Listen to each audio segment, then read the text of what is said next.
All right, welcome back to Beyond Our Boundaries. Now let's start with this first story. We cross over to Asia, where war raged between the Talibans and the Afghans. The Taliban have been advancing rapidly across Afghanistan. In some areas, under-resourced government forces have surrendered or fled. In others, the insurgents have faced stiff resistance. The group is now in control of around a third of all districts, but Afghan officials are vowing to launch a counter-offensive. It's war, there is pressure, sometimes things work in our way and sometimes they don't. But we will continue to defend the Afghan people. We are also very grateful to the large amount of support rallies that the people of Afghanistan did, and there are people coming out ready to recruit, ready to join the forces to defend their country throughout. Bagram was America's largest base in Afghanistan. It's been handed over to Afghan forces as nearly all international troops have been withdrawn from the country. Officials here claim they weren't even warned when exactly the Americans were leaving. US airstrikes had been a key weapon in holding the Taliban back. Now they're largely stopping. Afghan officials are still trying to sound positive. This is war. In a combat, everything is possible, and nothing is stable. But the point, the main point is the people or the government goal is mentally they don't want Taliban, physically they don't want Taliban, from the religious type they don't want the Taliban.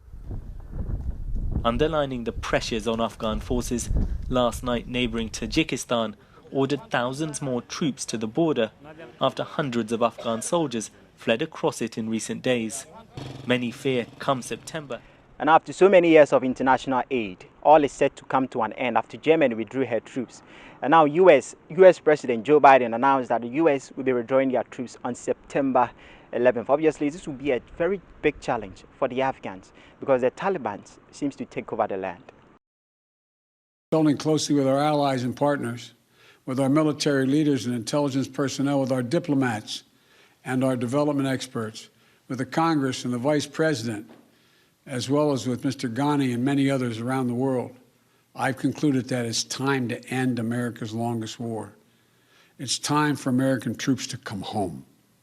All U.S. forces would be out of Afghanistan by May 1, 2021, just 3 months after my inauguration. That's what we inherited, that commitment. It's perhaps not what I would have negotiated myself. The United States will begin our final withdrawal, begin it on May 1 of this year. We'll not conduct a hasty rush to the exit. We'll do it responsibly, deliberately, and safely. And we will do it in full coordination with our allies and partners, who now have more forces in Afghanistan than we do. U.S. troops, as well as forces deployed by our NATO allies and operational partners, will be out of Afghanistan before we mark the 20th anniversary of that heinous attack on September 11th. And PBS Amna Nawaz spoke with the Afghanistan President Ghani, and he said the Afghanistan is ready for violence after U.S. withdraw their troops.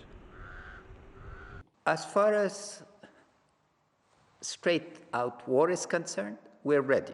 We've been ready for months. The U.S. withdrawal is a strategic decision that clarifies a lot of things. The war will become simpler because all the allegations of international conspiracy or international desire to stay permanently, etc., is now come to an end. We need to work together. And the other factor is the region. The region now has clarity that the U.S. has no intentions of a long-term stay. Consequently, we need to get together to arrive at collective security strategy. I hear you saying you are ready, and that says to me that you do anticipate violence increasing as the U.S. and NATO forces leave. But already there is ongoing fighting in the majority of Afghanistan's provinces, right? Something like 28 out of the 34 total provinces. And the Taliban have been gaining and holding ground, essentially encircling urban centers there. When you say you are ready, if your forces have not yet been able to hold them off so far, what makes you think that would change moving forward? I think, first of all, your perception, I'd like to call your perception into question with enormous respect. The Taliban are not holding. The Taliban are carrying sporadic attacks. It's a destructive force, not holding of territory. Arghandab was the only district in Kandahar where they tried to hold, and now the people hate them with passion. We know negotiators from your government have been meeting with representatives from the Taliban as well in Doha just a few days ago. Was there any progress made in those talks? The key to political dialogue is that the Taliban accept that the future political system of Afghanistan is based on elections. That is the fundamental bottom line. Other things are discussable, negotiable, but if that fundamental issue is not granted, then the question of rights and the question of gains that have occurred in the last 20 years, particularly vis-a-vis women, youth, minorities, all walks of life, will be put into question.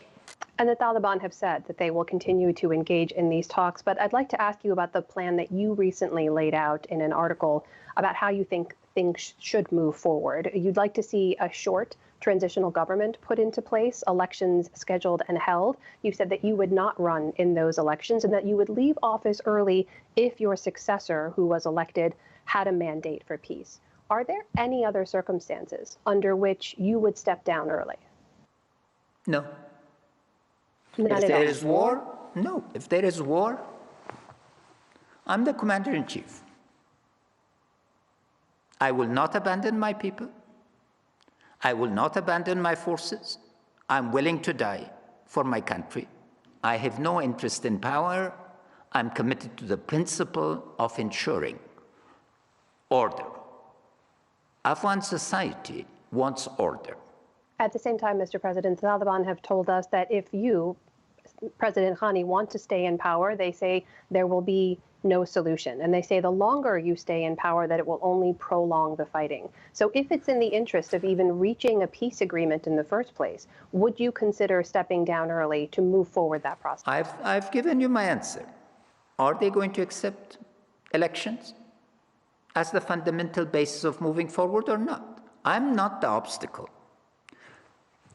I've brought it, I've declared it, I've built consensus around it. They need to first say, is this a Trojan horse strategy? To strip the government of capacity, behead the government, and then carry out. This is a time-wasting technique to focus on me rather than on the solutions. That is beyond our boundaries. I'm Emmanuel Kudia.